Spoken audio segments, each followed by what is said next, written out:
Hello everyone. इस lecture के अंदर हम लोग टीएच पैरामीटर का एक और क्वेश्चन सॉल्व करने वाले। अगर इस वीडियो को देखने से पहले पुरानी वीडियो नहीं देखी है किसी ने तो जाके देख ले, हेल्पफुल रहेगा। तो शुरू करते हैं यार। टीएच पैरामीटर निकालने से का सबसे पहला पॉइंट स्टेप ये होता है हमारा, क्या हम जितने भी जॉइंट्स हैं उन सारे जॉइंट्स की एक्सेसेस को डिफाइन कर लें। राइट, क्वेश्चन डायग्राम के अंदर दिख रहा होगा यार अपने पास कितने जॉइंट्स हैं। सबसे पहला जॉइंट तो अपना ये है, इसकी एक डिफाइन कर ली ऐसे। अच्छा, डिफाइन करने का तरीका क्या होता है? डिफाइन करने का तरीका ये होता है राइट हैंड रूल। अपना अंगूठा उस डायरेक्शन में कर ले जिस डायरेक्शन में तेरी एक्सिस है, और हाथ की उंगलियां ऐसे कर्ल होनी चाहिए जिस डायरेक्शन में वो रोटेट कर। अपना रोटेशन अभी इस डायरेक्शन में कर रहा है, ध्यान से देख। ऐसे उंगलियां को इस टाइप रख, तेरा अंगूठा ऊपर की तरफ आ रहा होगा, जिससे अपना ये डिसाइड हो गया कि अपना Z1 यही है। उसके बाद हम लोग आ जाते हैं दूसरे पॉइंट के ऊपर। दूसरे जॉइंट पे हमने जब उंगलियां रखी अपनी राइट हैंड रूल के हिसाब से, तो हमारा एक्सिस इस डायरेक्शन में शो होता हुआ दिखा। ये ऐसे रोटेट हो रहा है, ये हमने उंगली रखी तो हमारा अंगूठा इस डायरेक्शन में आ रहा है, बिल्कुल आ रहा है। ये अपना हो गया Z2। अच्छा, तीसरा वाला जॉइंट अपना कौन सा जॉइंट है? तीसरा वाला जॉइंट अपना प्रिज्मेटिक जॉइंट। ये अपना एक्स एक्सिस के अबाउट, इस एक्सिस के अबाउट आगे पीछे मूव कर रहा है। इसमें तुम किसी भी डायरेक्शन में अपना पॉजिटिव जेड एक्सिस मान सकते हो। यूजुअली एंड इफेक्टर की साइड हम जेड एक्सिस अपना पॉजिटिव मानते हैं, तो यहाँ से पॉजिटिव एंड इफेक्टर वाली साइड मैंने एक जेड एक्सिस मान ली अपनी। जी बिल्कुल मान ली। इसको मैं नाम देते रहा हूँ Z3। अच्छा, एंड इफेक्टर का कुछ हमें दे नहीं रखा है। अगर दे रखा है क्वेश्चन के अंदर वेल एंड गुड, अगर नहीं दे रखा है हम अज्यूम करेंगे। क्या अज्यूम करेंगे? मैं अज्यूम कर लेता हूँ यार इसी की डायरेक्शन में अपना Z4 हो रखा है, और ये X4 भी अपना ऐसी किसी डायरेक्शन में हो रखा है। मान सकते हैं, बिल्कुल मान सकते हैं। सेकंड स्टेप, हम लोग अपना बेस फ्रेम अज्यूम करते हैं। बेस फ्रेम या फिर नॉन फ्रेम। अच्छा, नॉन फ्रेम कैसे अज्यूम करते हैं? हम वो फ्रेम को उठाते हैं या फिर हम उस जेड एक्सिस को अज्यूम करते हैं जिससे हमारी डीएच पैरामीटर मिनिमम है। बेसिक रूल ऑफ थंब ये कहता है, क्या जो भी अपना वो रखा है ना Z0 बेस वाला, उसको Z1 के जस्ट ओवरलैप करवा दो। ओवरलैप करवाने से बहुत फायदे हैं। क्या फायदे हैं? तुम्हें कहीं मूव नहीं करना पड़ रहा है, तुम्हें कहीं रोटेट नहीं करना पड़ रहा है, तुम्हें यदि Z0 Z1 एक दूसरे के ऊपर आ जा रही है, तो तुम्हारे जो डीएच पैरामीटर्स एक्स्ट्रा क्रिएट होते हैं अगर तुम उसे ऊपर नहीं मानते तो वो नेग्लेक्ट हो जा रहे हैं अभी। ठीक है, उसे अभी जीरो उसके ऊपर ही मान लिया, जिसे हम कहते रहे ये अपना Z0। फ्रेम फिक्सिंग का सेकंड स्टेप होता है हमारा कि एक्स एक्सिस को फाइंड करना। एक्स एक्सिस को कैसे फाइंड करता है? यार मान ली मेरी जेड एक्सिस दोनों पैरेलल है एक दूसरे के, तो एक ऐसी लाइन ड्रॉ करते हैं तो इस पे भी परपेंडिकुलर हो, इस पे भी ये तेरी I-1 हो जाएगी, ith फ्रेम हो जाएगी। ठीक है, अगर मान ली वो एक दूसरे को काट रही है, ये जेड I-1 है, ये जेड आई है, इन दोनों के परपेंडिकुलर बाहर की तरफ एक अपना निकाल दे, इसे हम लोग कह देंगे एक्स एक्सिस हो गई इन दोनों के रिस्पेक्ट में। ठीक है, क्वेश्चन में लगा के देखते हैं, थोड़ा ज्यादा समझ में।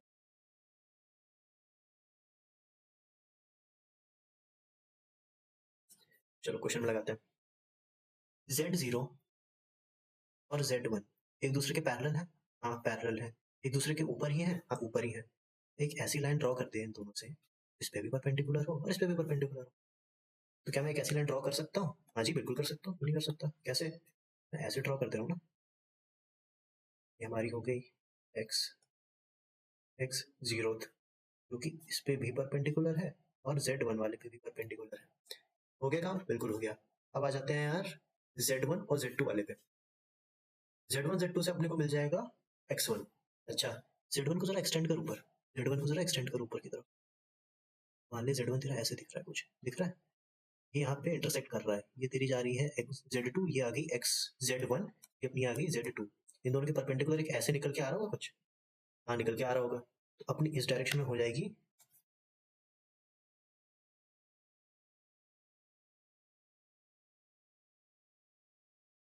X1। ठीक है, इसे एक्सटेंड कर दे,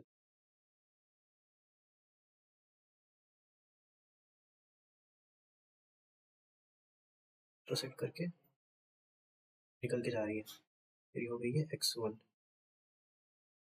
अच्छा, ये अब अपनी होगी Z3 और Z2। Z3 स्क्यू लाइन से। स्क्यू लाइंस का क्या मतलब है? एक दूसरे ना इंटरसेक्ट कर रही है ना पैरेलल है एक दूसरे के, मतलब इंटरसेक्ट नहीं कर रही एक दूसरे से। तो हम लोग क्या करेंगे, एक ऐसी लाइन ड्रॉ करेंगे जो इसके भी परपेंडिकुलर हो और इसके भी परपेंडिकुलर हो। अच्छा, मैंने ड्रॉ की। लाइन ऐसे निकल के आ रही है कुछ, ये अपनी हो जाएगी एक्स। अच्छा x3 z3 और z4 एक दूसरे के एकदम पैरेलल हैं? हाँ पैरेलल है। एक ऐसी लाइन ड्रॉ करते हैं जो इसके भी परपेंडिकुलर हो, इसके भी परपेंडिकुलर हो।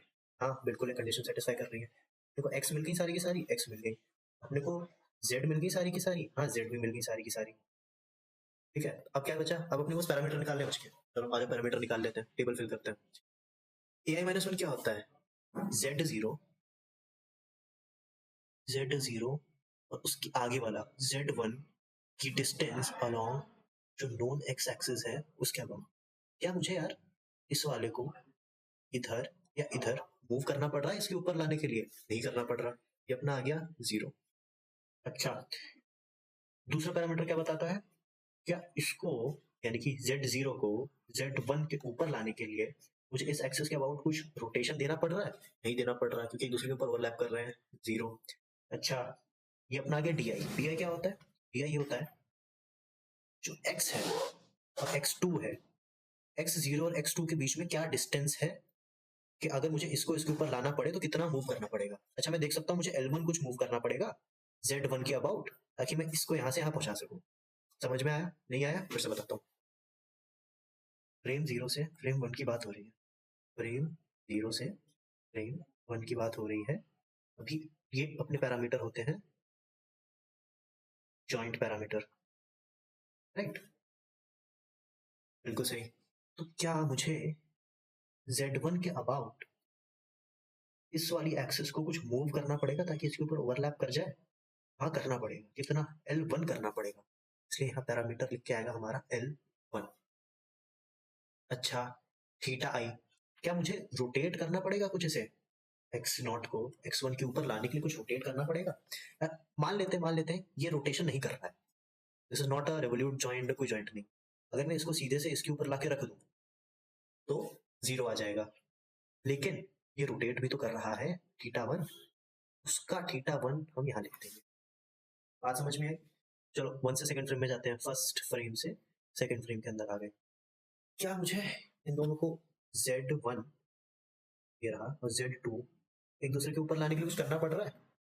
यार ध्यान से देखते हैं, लग तो नहीं रहा। क्यों नहीं लग रहा? क्योंकि इंटरसेक्ट कर जा रही है। ai-1 क्या बताता है?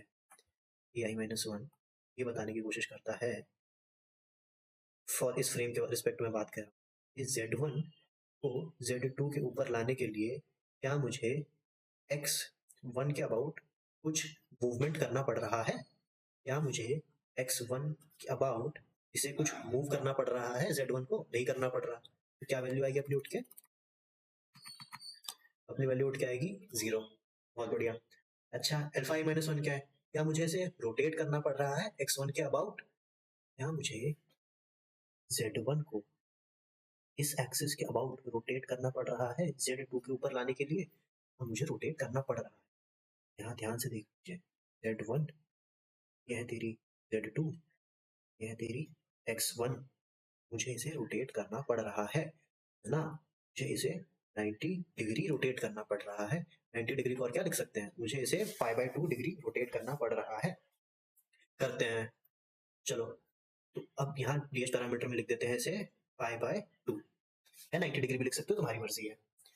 अच्छा, अब di की बात कर लेते हैं। क्या मुझे जो x1 है इस x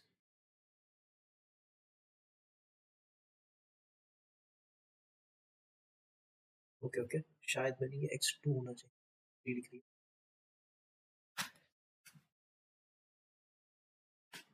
क्या मुझे x1 को कुछ रोटेट करना पड़ रहा है, मूव करना पड़ रहा है Z2 के अबाउट ताकि वो x2 के ऊपर आ जाए? नहीं करना पड़ रहा है, ये 0 हो गया। क्या इसे कुछ रोटेट करना पड़ रहा है Z2 के अबाउट? x1 को क्या मुझे Z2 के अबाउट रोटेट करना पड़ रहा है ताकि ये x2 के ऊपर आ जाए? हाँ रोटेट करना पड़ रहा है। कितना? पहले तो मुझे 90 रोटेट करना पड़ेगा ताकि वो ओवरलैप कर जाए, प्लस ये खुद थीटा 2 से रोटेट कर रहा है, थीटा 2 कंपनसेशन कर लिए। ठीक है, आगे बढ़ते हैं। अब आ जाते हैं इस वाले के ऊपर, थोड़े से चेंजेस आएगा।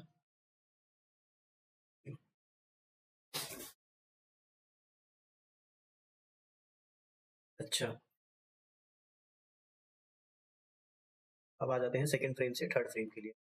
सेकंड फ्रेम से थर्ड फ्रेम के लिए आते हैं, तो मेरे को आना है Z2 से Z3। Z2 से Z3 हमें कितना मूव करना पड़ रहा है, X2 के डायरेक्शन में L2 आएगा, L2 इतना रोटेट करना पड़ रहा है मुझे, X2 के अबाउट 90 डिग्री रोटेट करना पड़ेगा, π/2। विजुलाइज करने की खुद कोशिश करना यार। मैं इसको X2 को L/2 डिस्टेंस से ऊपर लाऊं तो इससे इंटरसेक्ट कर जाएगा, ठीक है।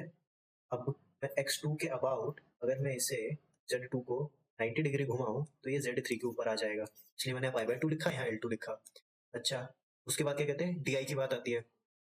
DI कैसे क्या होता है, क्या मुझे X2 को कुछ हिलाना ढुलाना पड़ रहा है इसके ऊपर लाने के लिए, हाँ हिलाना ढुलाना पड़ रहा है, इससे T3 से, इसलिए मैं यहाँ पे लिखूंगा T3 से, क्योंकि प्रिज्मेटिक जॉइंट है ना, प्रिज्मेटिक जॉइंट तो इधर उधर घूमेगा। अच्छा, प्रिज्मेटिक अगर ये वाला पॉइंट इस वाले पॉइंट के ऊपर कैसे आ जाएगा, जब T3 डिस्टेंस से वो इस डायरेक्शन में मूव कर जाएगा। क्या ये वाला जॉइंट कहीं रोटेट कर रहा है, या Z3 वाला जॉइंट कहीं रोटेट कर रहा है, नहीं कर रहा है कुछ रोटेट, वो तो आगे पीछे मूव कर रहा है ना बस। Z3 वाला जॉइंट कहीं रोटेशन तो दे नहीं रहा, केवल आगे पीछे मूव कर रहा है, तो बस इसे लिख दो यार, ये 0, और ये बन गई तुम्हारी DH पैरामीटर। अच्छा, इसके बाद ये जो वैल्यूज हमने निकाली ऊपर से अपनी सारी पूरी DH पैरामीटर की, इन वैल्यूज को उठा के, जो भी वैल्यूज है सारी वैल्यूज को उठा के, रेंज 0 से 1 वाली चारों वैल्यूज को उठा के, एक क्वेश्चन फॉर्मूला दे रखा है, सीधा पुट इन करते रहना, ट्रांसफॉर्मेशन मैट्रिक्स निकल के आ जाएंगी। ऐसी सारी ट्रांसफॉर्मेशन मैट्रिक्स निकल के आ गई कि 0 से 3 की वैल्यू कैसे निकालोगे, कि सॉरी 0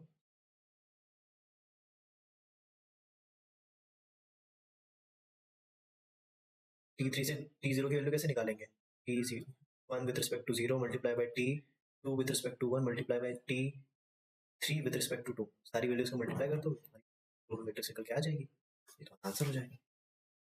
चलो, आज के लिए इतना ही इस वीडियो में, फिर मिलते हैं कभी किसी दूसरे लेक्चर के साथ, तब तक के लिए अलविदा।